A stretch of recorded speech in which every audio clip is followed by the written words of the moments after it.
How do you get fish from the coast to inland markets and still keep it fresh? Fish selected. So transport to the rescue. But what type of transport? It's something inland, right? And it's got to be quick. So canals are no good. And trucks weren't invented. And don't forget the state of the roads. So... no, I don't know. You want something cheap. You want something fast. Ladies and gentlemen, may I present... the steam locomotive. They revolutionized transport. They played a vital role in the Victorian economy. Developed in the early days, mostly to help the textile and mining industries, but the biggest impact was on people. Today we had a lark of the very high order. The locomotive machine was on the railway, and I had the satisfaction, for I can't call it a pleasure, of taking a trip in it, 20 miles an hour. I timed it with my watch. We were all quite fearful of suffocation. The motion is very frightful. It's flying, really, and you can't think of anything but instant death. One spark burnt Mr. Ross's cheek, and another a hole in Lady Maria's silk petticoat. I felt as if no fairy tale was ever half as wonderful as what I saw. 35 miles an hour, swifter than a bird flies, for they tried the experiment with a pigeon.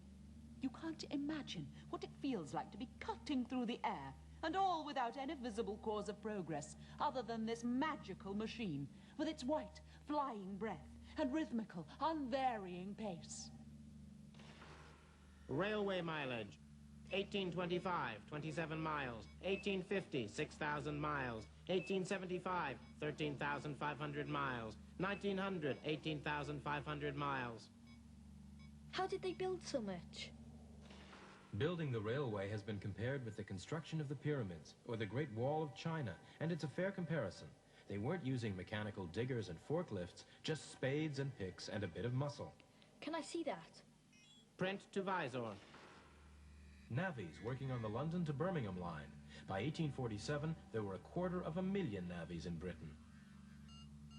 They had a reputation of being fierce, strong, big eaters and fighters. A navvy was expected to shift up to 5 tons of earth a day. All right. Give me a reconstruction. Animate actor. Now, when a cutting's being dug, it's my job to make the running. See, there's planks up the side of the cut, and we got to take the earth up and over the top.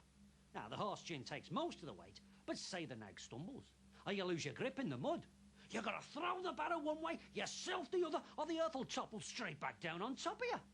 One man got killed that way last week. Yeah, Teapot Punch, his name was. Teapot what? The navvies were very colourful characters. Their nicknames reflect this. Fighting Jack, Contrary York, Gypsy Joe, Bellerophon, Thin-Lipped Blondin. Yeah, okay. Now, they say there's as much chance of meeting death in this line of work as there is for the soldiers in Crimea. Aye. Yeah, but when you see what you made, the train goes rolling by, and the people as if turned to blocks of stone. And the women, all best gowns and bonnets, garping.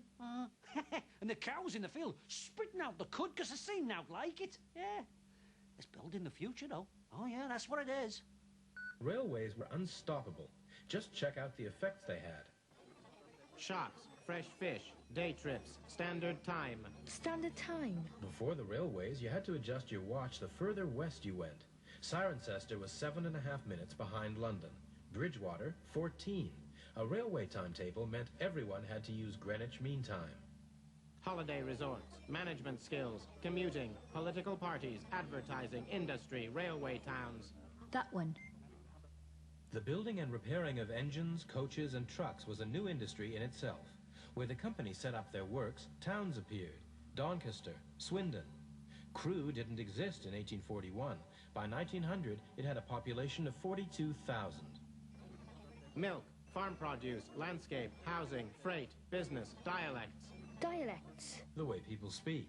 Just one example of how the railways brought the country closer together. Dialects across the country softened the more people traveled, so there was more chance someone from Wales could understand someone from Norfolk. Diet, suburbs, newspapers, jobs, foreign expansion. Why foreign expansion? Can't build railways on water. No, but you can export railways. The materials, engines, carriages, miles of iron track taken across the sea by steamship. The know-how, the engineering skills, surveyors, contractors. Data to Visor. British locomotives link up the wild expanses of Canada, Australia, and South Africa. There are even plans for British colonies the whole length of Africa. What next? A Cape to Cairo railway?